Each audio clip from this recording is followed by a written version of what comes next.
Duas coisas que me chamaram muita atenção em relação à sucessão em 2026. A primeira é que você acha que Lula não sai. A segunda é, se Tarcísio ganhando, já vai ganhar com um boleto, ou seja, você está dando Tarcísio como um potencial, um candidato muito forte à presidência. Saíram pesquisas agora que mostram Lula ganhando de todo mundo no segundo turno, inclusive. Quer dizer, se Lula sair, provavelmente ele será reeleito? Minha primeira pergunta. Minha segunda. O que te faz crer que ele não vai sair? Acho que a primeira dialoga com a segunda, né? Eu acho que o Lula não vence, né, as próximas eleições, muito dificilmente, porque é um nível de rejeição muito alto e a economia daqui para lá só vai piorar, né? O nível de notícias ruins em relação ao governo daqui para o final do ano só vai piorar. E eu nunca vi, Mara, um presidente da República que com esse nível de antecedência da eleição esteja tão mal no primeiro turno. Porque uma pesquisa com esse nível de antecedência, ela fala muito mais sobre o recall, sobre o quanto as pessoas lembram do seu nome, do que sobre o resultado da eleição, né?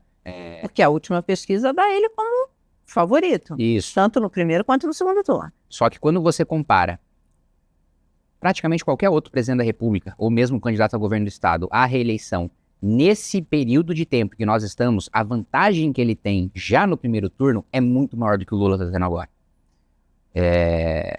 Porque ele está no cargo, porque as pessoas sabem do nome dele. E outros candidatos são menos conhecidos do que ele. E naturalmente vão ser menos citados no primeiro turno das eleições. Então, o primeiro ponto, ele está tão mal sob essa perspectiva, comparado com outros governantes, com essa antecedência da eleição, não ter uma grande vantagem no primeiro turno. Segundo ponto, eu também nunca vi um presidente da República estar no poder, ter na sua esplanada ministros de partidos que já estão dizendo que não vão apoiar sua reeleição. Então, assim, o Lula tem ministro do PP, o Lula tem ministro do PSD, o Lula tem ministro do União Brasil. E esses três partidos abertamente já estão falando, não, vamos apoiar o Lula. Então é um nível de fragilidade que ele está se vendo obrigado a manter partidos que não vão apoiar ele na reeleição. Eu também nunca vi isso acontecer antes, né? Mesmo Dilma I, quando estava tendo crise, ele mandou todo mundo embora e reformou, fez a tal da faxina no governo, e reformou que, inclusive, a faxina do governo Dilma, ironicamente, no primeiro mandato, foi o que levou o Tarcísio pro DENIT. Quando ela tira o PL, olha só a ironia do destino, quando a Dilma tira então PR, né, hoje PL, do Ministério dos Transportes, e coloca o Tarcísio no DENIT, que fez depois o Tarcísio ir pro plano de parcerias e investimentos do Temer com Moreira Franco, que depois fez ele virar ministro da infraestrutura do Bolsonaro. Os pulos que a história dá. Mas esses dois pontos. E um terceiro ponto, que eu escuto de petistas, do Lula tá mais preocupado agora com a biografia do que com o poder. Então o medo dele entrar para a história como o sujeito que perdeu a eleição, a reeleição, porque até hoje, Nova República. Qual foi o único presidente que perdeu a reeleição? Bolsonaro. Se o Lula entra para esse rol, é muito ruim, só pelo fato de ter sido um presidente que perdeu a reeleição. Mas para o arco da história do Lula é ainda pior, porque qual que é o arco da história do Lula que vai ser a narrativa petista pelos próximos anos? Olha, Lula foi preso injustamente, não teve corrupção, aí ele sofreu, ficou 2 anos na cadeia, saiu, disputou a eleição, venceu, reergueu o Brasil e se aposentou. Fechou com chave de ouro a sua biografia. Agora, se ele sai da cadeia, vence a eleição, termina o ciclo perdendo a eleição, e veja, se o Lula disputa a eleição e perde, e vence um candidato mais à direita, a Procuradoria-Geral da República e o Supremo estão muito mais ao sabor do vento do que as pessoas gostam de crer. Eu não duvido que volte a ter ação criminal contra o Lula, derrotado no segundo turno da eleição. Então a minha visão é de que ele não é candidato, primeiro, pela avaliação própria dele, de um risco alto dele perder. E segundo, em ele se expondo nesse nível, ele poder sofrer retaliação depois. Você não acha que medidas como a isenção do imposto de renda até R$5.000, que atinge diretamente a classe média, é muito popular? Que o Lula tem de ganhar popularidade com uma medida dessa sendo aprovada? Sim, para a primeira pergunta, não para a segunda, né? Eu acho que é muito popular, mas eu não acho que ele vai ganhar voto com isso. E por quê? Quando você para olhar o Bolsa Família hoje, quem recebe o Bolsa Família já não vincula o benefício ao governante. Eu falo, é uma coisa que eu tenho. e que se o presidente perder, eu vou ter com o outro. Na mesma maneira, é a isenção do imposto de renda. Ainda mais forte na classe média que tem a sua opinião política mais calcificada até do que as pessoas mais pobres. O cara que vota na direita, hoje é de classe média, tem uma renda de 3 a 5 mil, a 7 e pouco, se a gente for contar o desconto simplificado, não vai votar no Lula porque está sendo isento. Então, eu não vejo isso trazendo grandes benefícios eleitorais para o Lula. E eu não vejo também ele tendo força para aprovar nada mais que tenha um impacto tão grande que vá compensar o desastre econômico que se desenha, né? Porque o Lula pegou um início de ciclo de retomada da pandemia, que foi muito positivo para a economia, mas que ele não aproveitou para fazer nenhum ajuste para ter caixa no ano da eleição, para fazer investimento.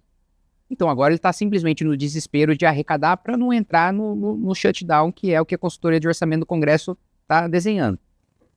E ele, ao mesmo tempo, não tem força política dentro do Congresso mais para aprovar nada que tenha relação com ajuste. Mesmo porque ele traiu a sua própria base dentro do Congresso. Porque no pacote do Haddad, né, no ajuste em que ele mexeu até no BPC, primeiro o Lula manda, né, um ajuste mexendo no BPC, coisa extremamente impopular. Faz a sua base votar, prometendo 5 milhões para cada um de emenda. Né? A base não votou de graça. E ele não pagou 5 milhões até agora. Né? Os deputados da base ficam reclamando até hoje. E eu falo, parabéns, fizeram acordo com o Lula e merece, tem que tomar calote. E aí pagou 5 milhões para cada um. Aí ficou com desgaste de votar restrição no BPC. Chegou no Lula, ele vetou o texto que ele mandou. Então assim, ele prometeu 5 milhões para a base votar. Pediu para a base ter o desgaste do BPC. Chega nele, ele vetou o BPC e não pagou 5 milhões. Tá assim, a situação dele no Congresso não tá fácil. E outra... É um desgaste com a própria base. Um desgaste com os partidos de esquerda. Né? Eu não tô nem falando da base contando o Centrão, eu tô falando da base e a coligação que o elegeu. Né? Então eu sinceramente não vejo esse fôlego de popularidade por causa do imposto de renda ou de qualquer outra medida. Com certeza, como todo presidente fez e todo o Congresso votou, porque se é para criar dívida, né, em prol de populismo, o Congresso está sempre junto com o presidente, seja ele o Lula, seja ele o Bolsonaro. Então, no último ano de mandato, o que ele vai fazer? Vai fazer igual o Lula, igual a Dilma fizeram, igual o Bolsonaro fez, de um pacote de bondade, né? Que, na verdade, é um rombo contratado para a próxima gestão. Em relação à diplomacia do governo Lula, eu vejo que a gente está numa relação de perde-perde, né? Porque, ao mesmo tempo que a gente briga com a Europa por causa da guerra na Ucrânia, a gente briga com os Estados Unidos porque o Lula não é nada pragmático e na eleição, ele fala, o Lula está agora falando de soberania nacional, mas ele se posicionou numa eleição estrangeira. Ele disse que seria um desastre o Trump vencer e defendeu o Biden. Peraí, meu amigo. E se acontecer de ganhar o cara que você não gosta e você falou pro mundo que você não gosta? Mas parabéns, foi o que aconteceu. Então o Lula já contratou um problema que não precisava ter contratado.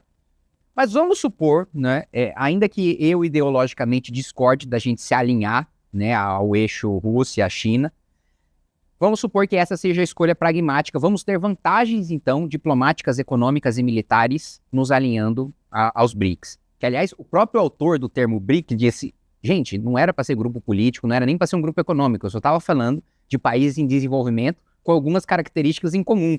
Era um termo acadêmico para descrever países em algumas situações semelhantes, mas eles não têm nada a ver entre si. Nem em negociação, nem em produção, nem em alinhamento geopolítico, vocês que inventaram isso. Mas vamos supor, então, o Lula falou, vamos ter vantagens aqui com a China, com a Rússia, com o Irã, Coreia do Norte, enfim, com a África do Sul. A gente não ganhou nada até agora. Eu vi a Simone Tebet fazendo uma apresentação maravilhosa de ferrovias construídas pela China, rasgando o Brasil de norte a sul.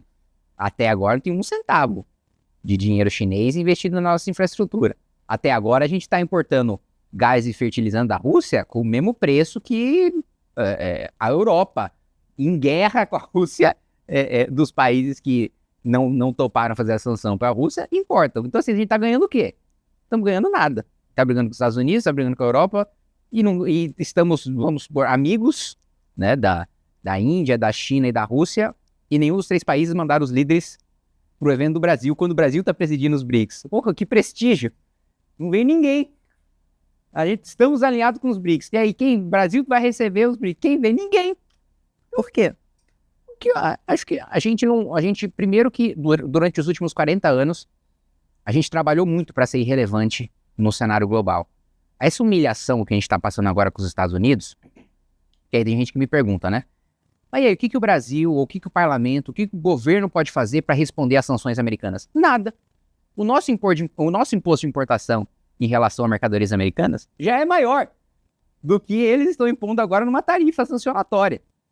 Então, mas ainda vamos supor, vamos dobrar então os impostos de importação que a gente tem. Quem mais vai sofrer é a gente. Então, nós não temos mecanismo de defesa, porque a nossa economia é fraca, nossa infraestrutura é fraca, nossa diplomacia é fraca. Nos últimos 40 anos, se você compara com nossos pares em desenvolvimento, olha o quanto a China se desenvolveu, olha o quanto a Coreia do Sul se desenvolveu. Indonésia, Vietnã, países que eram muito mais miseráveis, com analfabetismo maior, com saneamento básico pior. O brasileiro ele era mais educado, o nível de qualificação e de produtividade dele era maior do que o do coreano, 40, 50 anos atrás. Olha onde a gente está agora. Nesses 40 anos, você teve governos de esquerda e de direita. Sim. Então, deu errado? Ambos fracassaram miseravelmente. Não é, nem digo os dois caminhos, porque entre esquerda e direita há vários caminhos, dentro da esquerda e dentro da direita. Mas o que a gente teve até agora fracassou miseravelmente. E principalmente a Constituição de 88, que, na minha avaliação, é muito mais uma cartinha para o Papai Noel do que uma Constituição. Porque lá a gente tem lazer, lá a gente tem trabalho, lá a gente tem moradia, a gente tem saúde, educação, previdência, leis trabalhistas, leis tributárias. Nada disso funciona. Nada do que está na Constituição funciona. Por que não funciona? Tem três coisas, que funcionam no Brasil e as três não estão na Constituição. A pesquisa agropecuária da Embrapa e o agronegócio, o ITA é a aviação civil da Embraer e a medicina da USP. São os únicos 3 pontos que o Brasil está na fronteira do conhecimento em relação a qualquer outro país do resto do mundo. E nenhum deles foi garantido pela Constituição. Então, a gente constitucionalizou tudo, e isso gera insegurança jurídica, porque a Constituição, como o próprio nome diz, ela foi feita para constituir o Estado, para ter elementos fundamentais que dizem, olha, sem isso nós não temos um Estado. Esses são nossos princípios fundamentais. Ela não foi feita para ter política pública. Então, o presidente do Brasil, quando ele quer fazer uma reforma tributária ou mudar a lei trabalhista, qualquer país europeu ou país asiático, democrático, você governa com 50% mais 1, que é o que você precisa para mudar a lei. No Brasil, você precisa mudar a Constituição.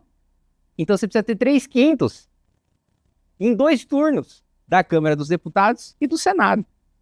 Então, no nosso modelo de comprar deputado com emenda, você precisa pagar 4 vezes para mudar qualquer política pública. Então, pelo próprio desenho da Constituição, é caro governar. No nosso modelo histórico patrimonialista, em que vai lá o Zé da farmácia, deputado, e ele não lê o que vota, a grande maioria dos deputados não lê o que vota, não tem a menor noção do que está votando. Inclusive, a gente estava votando a Lei de Proteção de Criança e Adolescente, e tinha um monte de jabuti. E aí eu fui falar, gente, vocês viram que tem um artigo aqui falando de loot box, que envolve FIFA, Fortnite, Overwatch? Pois é, vocês não sabem nada do que eu tô falando, né? Vocês não viram que tem loot box. Se vocês tivessem visto, vocês não sabem o que é loot box. E se vocês soubessem que é loot box, vocês saberiam os jogos eletrônicos que tem. Então, assim, não tem ninguém aqui que tem a menor noção do que tá votando. Nem na esquerda, nem na direita, na base, nem na oposição. Que é uma prática muito comum. Porque tem 2 tipos de deputados que não leem o que votam. Um porque só vota quando tá recebendo. Né? Então, o governo tá pagando? Sim. O governo tá pagando? Não. Esse é o típico centrão que nós temos. 300 e poucos deputados na Câmara. Vende o voto. Vende o voto. Que é onde a maior parte dos deputados se elegem, porque o eleitor não sabe o que faz um deputado.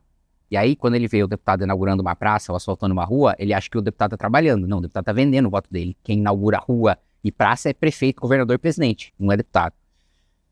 E aí tem os de direita e os de esquerda que olha, beleza, eu sou bolsonarista, como o PL tá orientando. Beleza, eu sou petista, como o PT tá orientando. Que é o cara que cola, ele finge ter uma ideologia, mas ele nem entende o que aquela ideologia diz, ou que se é que o seu campo defende alguma coisa, né? Porque por vezes é um projeto tão personalista que não tem um conjunto de crenças que são coerentes entre si. O cara tá defendendo A, depois tá defendendo B, igual o Bolsonaro, não, o Kassab é um canalha. Aí agora, não, o Kassab me atendeu numa coisa lá em São Paulo, que até agora eu não sei o que foi. Mas ele dá um discurso público falando que o Kassab atendeu alguma coisa dele.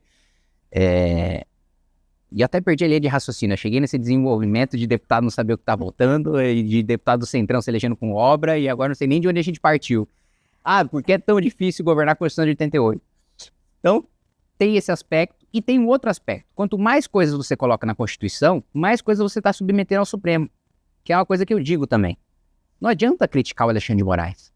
Não adianta dizer que só o impeachment do Alexandre de Moraes resolve. Apesar de eu pessoalmente acreditar que o impeachment de ministro do Supremo seria pedagógico. Porque, afinal de contas, nós tivemos 2 presidentes da República que já sofreram impeachment, e nenhum ministro Supremo, nunca.